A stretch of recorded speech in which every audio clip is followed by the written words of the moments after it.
Hey everyone, welcome back to Two Voices, One Story. I'm Gabby. And I'm Karen. And if you're new here, this is where we share the story behind my book, Breaking Boundaries, and talk about what it's been like to put something this personal out into the world. Since the book came out, we've gotten messages from people who read it and people who are thinking about reading it, asking what it's like to write, what parts were the hardest, and what we hope readers walk away with. So today we're answering some of those questions about the book and what the process has been like for us as a family and as a mother and daughter. We'll talk about what surprised us writing, what was emotional to revisit, how sharing this story has affected us, and what we hope the book offers to people who pick it up. Whether you've already read Breaking Boundaries or you're just curious about it, this episode is meant to give you a feel for the heart behind the pages. Mom, you ready for Sunday check in? I'm ready. I'm ready for Sunday check-in. Now, how was your week, Gabrielle? How'd you do? My week was great. I had a really good week. I was with Alyssa, and then she went home, but that's okay. Took the kids to Meh. school. I went to Juliana's Valentine's party, which was a lot of fun. Oh, that looked like so much fun. That teacher It was did an amazing job on that party. I love her teacher. Oh, she is so amazing. No, it was She really really they had great games.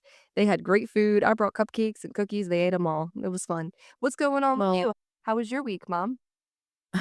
my week was crazy and very, very busy. As you know, the book has kept me busy, work has kept me even busier, but Yeah. I do have a funny story to share with you.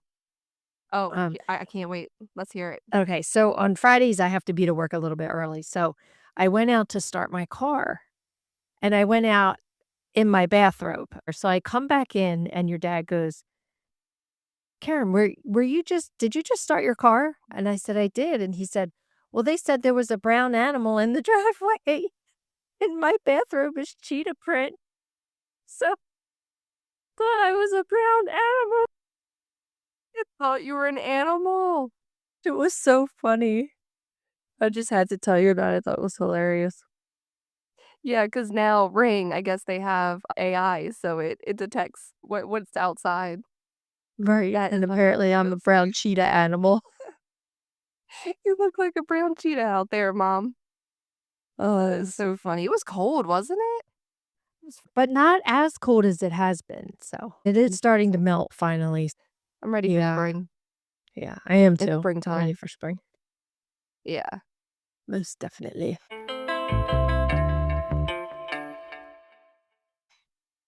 All right, Mom, let's get into it. One question we got a lot was, what part of writing this book was the hardest emotionally? I think emotionally, it just takes a toll on your heart because it's so deeply personal to go through all of these things and then to put them out there for other people to see. That's definitely got to be the worst. Very well said, Mom. Another question a lot of people ask, did writing the book change how you see your past? Yes, it absolutely did. It did change how I see my past because when you write something like this, you tend to live through the past to get to the future and be in the present. And it definitely changed how I see the past. We learn from the experiences that we have and we grow from them. And so I feel like I grew as a person and I was able to reach places that I never wanted to reach before. All right, Mom, that was well said. Thank you to everyone who sent in questions. We loved reading them. We will post a link below where you guys can go on, ask us questions, and the next episode we'll read them. Okay, Mom, how do you heal from growing up around addiction without carrying anger into your own parenting? Oh boy, that's a tough one, huh? I would say you have to have a good foundation. You have to realize that what you're going through is not something you're going to bring with you. It's difficult to be a parent. I understand that. But you have to look at it like this is a new beginning.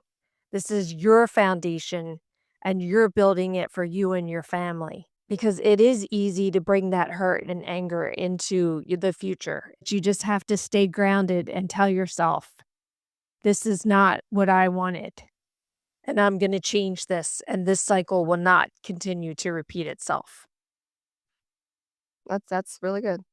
If someone finishes a book, what do you hope they walk away with? I hope they walk away with a feeling of peace. Definitely, I hope they walk away with a feeling of peace. But it's also very sad and a little disturbing in parts of the story. It is known to make people cry. So, tell me what it was like having a mother with a disability. Well, like I say in the book, there isn't a time that I don't remember her not having a disability. So you do get used to it and you grow with the changes. I have to say, And when I was little, I felt like my mom wasn't different than anybody else. I never saw her as somebody who was different in my life. I always saw her as a normal grandmother, well, that's so nice. and I never compared her to grandma or anybody else. She was always I don't know, I just never seen her that way. I've just always seen her as a normal person. You used to ride on her lap Her in the wheelchair. I was very much a Do you remember that? of the wheelchair. Yeah, yeah, going through the mall. Yeah, we love that. Those were really fun times. And you know what? She was such an amazing person. Like her personality, Mm. she was one person that could have complained about everything in life. And not once did she ever. I mean, she would want to hear your problems and say that hers weren't even that important. Remember? I know. Yeah, she never complained Yeah. about She was anything. she was truly an incredible woman. She was. Yeah. Yep, definitely. And even though she was in a wheelchair, was able to do laundry, make dinner, pick out clothes, do everything that a mum does. Oh yeah. And her arms were so strong because her legs didn't work. But boy, those arms Yeah. did. Yeah, they did. So, what I really love about this book is the chapter names, The Sound of Slippers. And when you first read it, you can literally picture, well, me, because I know my mom, but I could picture her walking down a hallway in her slippers. The Such shuffle of the slippers, right? Yeah, it's just it's amazing. Like, I could literally picture that. You know what?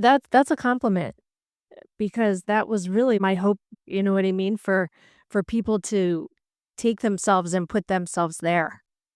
What parts did you like best about the book? The part I loved was where my name was mentioned about Timur and that how he named me. That was my favorite part. My second well, no, that was my second part, but my favorite part was my mom and her story Oh, okay, yeah. Yeah. I can see that. because, I mean, I remember all of that. I remember everything happening. It's like when I read your book, I can just relive it again. Okay, so Gabrielle, when you read the book, does that make it hard for you to relive it that again?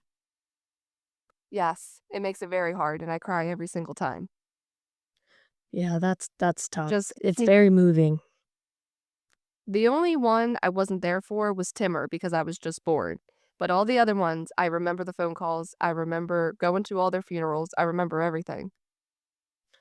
Yeah. You guys went And through so much with all of that, and I'm really sorry that you had to go through those things. the one thing that I remember as, being at everybody's funeral is who's next because we've had so many. I think we had back to back. It's not even about me. It's about you. It's about my mom. Like, I remember standing there holding my mom's hand, helping her through Kelly's funeral, helping her through Danny's funeral, helping her through Pop-Up's funeral. Like, there was just so many, and it was really sad, but it was nice seeing everybody and seeing all the people support them. Because I mean, I knew them, but I didn't physically know them because we never had that close relationship. Right. It is definitely a lot of loss. A lot. And do you remember when we lost Danny? Oh, yeah. I remember him being in ICU and seeing him all puffy and all his tattoo yeah. I remember his Yeah. wandering eyes. I remember all that. I even touched his hand. That was really difficult because he was back and forth for about 6 weeks. I remember you going up to him and holding his hand and talking to him. And you telling him that it's gonna be okay. And I remember his eyes wandering, and then I think his hand moved. He reacted to you. He knew what you were saying, but he just couldn't show you, I guess. You're right. I really thought he was gonna make it. I actually took a picture of him so I could show him when he was better. that you need You to know stay straight. yeah. You know, the person who I thought was gonna make it and ended up, obviously didn't, was Johnny. I thought he was gonna pull through. Yeah, that was a tough one, especially What because was it was hard? the same hospital that Danny was in. Yes, it was St. Francis. I remember being in that same, conference room with the doctor, Mhm. the same Yep, like Danny. It was deja vu. We literally just went through this, and now we have to do it again. you're right. It's horrible, everything that we've been through. I mean, you've have had any deaths in your family? Well, 7. 7, yeah. And it was too much. I couldn't handle it. Sometimes I drive by the funeral home, and I can't look at it. I just can't. I turn my head. I purposely turn my head. You do? Yeah, it's pretty sad when the priest knows you and knew Yeah, all your family members. It's yeah. horrible. There's nothing you can do about it, and what we're doing is we're healing, growing through it, and that's why you wrote Breaking Boundaries. I mean, you've never told your story to anybody except for close friends and family members. I'm really happy that you put yourself out there and you could definitely help other people. I mean, there could be a lot of other people that lost 7 family members, the same, just like you, but they don't wanna tell their story about it, just like you didn't wanna tell your story until you realized, "And I'm gonna write a book, and this is gonna be closing the chapter." Oh, this is like real talk, isn't it? It's Sh cathartic for me, scripted. though. Good.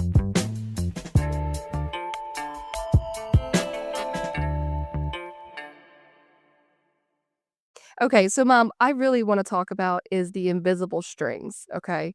And this is a little spoiler if anybody's listening, if you haven't read the book already. We are doing a little bit of spoilers tonight. So, mom, I love chapter 5, The Invisible String. That is probably the best chapter. Can I just talk about how you were in the car wash and a lady, which I know, wrote her name on a piece of paper and you read your last name? Take me back when you felt that. You were in a spot in your life where, just like what you said in the book, a lot of stuff's been going on. You have a lot of trauma. And then reading that and being like, that's such a stupid last name. Whose last name is that? It's just hilarious to me. It's so true. She wrote that name, and I was like, "Stare? What kind of last name is that?" Just what you said. That's exactly what I thought in my head. Yeah. So I could, bizarre. she ended up being your sister in law. I know I took that That's name. Isn't great. that crazy? Yeah. She's That's a such a crazy sweet story. lady. She's so sweet. Oh, absolutely. Yeah, she is. Now, I didn't just Danny work at that car wash? No, no, he worked at the one on Kirkwood Highway. Which one did you work at? It's not there anymore, but it was, by Maryland Bank. Is Maryland Bank still there? Wow, it's not. Okay, well, it was down on, Harmony Road or something. It was, like, right across the street from Maryland Bank. The old Maryland Bank, Right. yes. Yeah. I dropped my friend Tiffany off at her house in Pennsylvania, and we went by Kirkwood Highway. I remember Cookie had a house with bones around there, right? I remember going there multiple times with you and Casey. Yeah, it's a lot of fun. I remember going there, and I remember seeing how normal she was. Like, I think back in my childhood, and I would have conversations with her here and there, but she would always leave or go out. But I remember Yeah, actually having a conversation with her on the couch, and it was very normal. Like, she had a house, she had bones, she was getting her life back, and remember she made me that really pretty beaded yeah. canvas. Yeah, I still have that. It says Gabrielle. It's really pretty. It's just You remind me of her in a lot of ways because she was very incredibly creative. I She would do these projects just like you do, you know? I see her so much in you. I really do. You know how you like to clean? Oh boy, she loved to clean. It made her so happy. She would just create, just like you do with your kids. You're always making things or coloring, doing projects, making really cool like bracelets. And Cookie just always did that kind of stuff, always. And she was such an I artist. know. She could Or have done so definitely much. was. I still remember the time you got my hair cut, and the lady chopped my hair, and I swear to God I looked like Cookie. I swear to God I looked like Cookie. I was like, "I look like Cookie!" 'Cause Cookie had really short hair. Yes, and she was like, 10 times your age, and you poor little girl, you were so upset. Oh my Mhm. gosh. I was. I'm still upset. When I see the pictures, I'm like, "Oh my gosh." And so then, because it was such a bad haircut, we took you to get it all chopped off. We had to start Yeah. over. And my I goodness, did you look adorable. People would stop me on the remember. street to say how adorable your hair was. And it was so cute and curly. Oh, it was adorable. And you're the best mother ever Thank you. So are you. out of the entire world. Seriously. Thank you. You know, it's hard to have kids too. It's difficult to be a mother and try to give, all the attention to your kids and try to work and try to take care of the house and run the house, and you do a really good job of that. You really do. Thank you. I I'm appreciate proud that. of you for that. I'm going to tell you a chapter that was hard for me to write. That chapter was Pat. Absolutely, my brother Pat. We had a very complicated relationship Mhm. growing up. He's done some, not so nice things and said so many not so nice things. So it created friction between us for many years. When I heard that he was sick and I went to the hospital, I stayed there every day until he died because I knew that I couldn't Sure. leave him. I could Mhm. not leave him, and Casey was not able to come down. So I was all he Yeah, had. I remember. His wife and her son would come all the time, but, I was really all he had out of immediate family. Well, I just told him how much I loved him. I told myself, "You need to forgive him. You need to just, crush it." That was hard to write. It really was. Oh, I could imagine. Pat was pretty tough for me because I didn't think he was that bad. I didn't think he was gonna go. I don't know, I just always thought he wasn't ready. I don't know, he was a shock to me, I have to say. Like, everybody else was, okay, a shock. I just saw him. He was just doing fine. We were just at Yeah. Johnny's funeral. He helped us with Johnny's funeral. I had no idea he was next. That's another thing. You just sit there and you go, "My gosh, who's next?" You know what I mean? Like, it's just really it's a fear that you have and you live with every single day. It's just like when we talk about triggers, like those triggers, they stay with me. You cannot control them until you realize, okay, that was me being triggered. So let me process this and let me get through this. One of the other triggers that I have is when someone's behind me and they tap my shoulder, or I mean, I just jump out of my skin and it's almost embarrassing. It truly is. You just think, why do I react that way? Why do I always have to jump? But that comes from growing up that way, really. Mhm. Always looking behind you. And that's what I meant about marrying your dad was for the first time, I didn't have to look behind me. I didn't have to worry what was coming. I was home and I was safe, Mhm. you know? Yep, that's great. He was the first one to save me, and my girls, you and Alyssa were the second ones to save me. So we actually forgot to mention somebody in the book. Do you know that? Mhm. Eric. I just thought about that the other day. His death really got me because that was so unexpected, and I just had that connection. We were texting, we were calling, we were hanging out, and then when I got that call from his girlfriend, that's when I lost it. I wrote him a message on Facebook, and I was like, "Please don't tell me," and then I never got a response back. Yeah. That was almost ridiculous, because he had lost That both his that was. parents. I mean, thank God they're all together again, but Eric is Kelly's son. yes. His girlfriend. He wrote me a message, I guess because she read the message from his Facebook, I don't know, and she was like, "I can tell you everything that happened." And that right there was just suspicious to me, and actually, I'm gonna be honest, it's still suspicious to me. It still doesn't sit right with me, that whole situation, that whole what happened. I mean, he was even on the news. To be honest, I really don't think Eric would do that. No, not at all. I mean, yeah, he had issues just like Kelly, but he wouldn't do that. And, even losing Kelly really, really hurt him. I can understand that, but his girlfriend was very strange, and I should have listened to him when he told me that.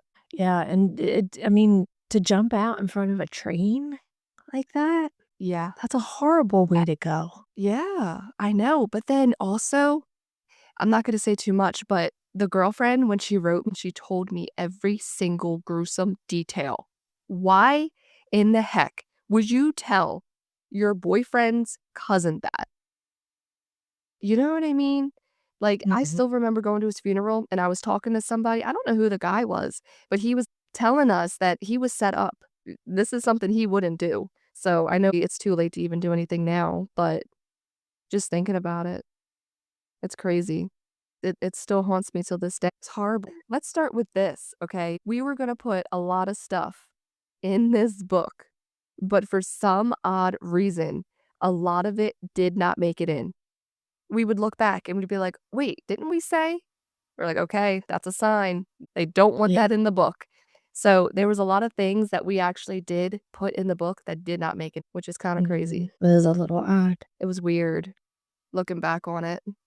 You were like, "I thought we said this." And I'm like, that did make it apparently, I don't know how."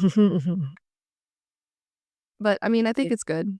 You know, I think the book is really good, plus, I'm ready for you to start your next one. no, that won't be happening. Not That will not now, but be happening. eventually it will. I think eventually it will. So stay tuned. New book coming out. Thank you for opening up and talking with me about our history and our family history and the people that we've lost. Like you said, Mom, it's cathartic. It is. We could get into so many other stories. So if you want to hear those stories, follow us and like this video because we have a lot to say. If you have a story and you're ready to tell your story, we will have you on here to tell it. We would love No doubt. for you to be a guest. Be a guest on our podcast. Let's hear your story. Yep. So hopefully we can keep helping people and keep getting the messages and just make the world a better place again. Hopefully. Yep. This is your time to heal. Because if my mom can do it, you can do it. That's right. All right, guys, that's it for today's episode of Two Voices, One Story. If this hits home for you, give us a follow, drop a comment, and share it with someone who might need it. Our book, Breaking Boundaries, is linked below, and we'll see you next Sunday. See you next Sunday.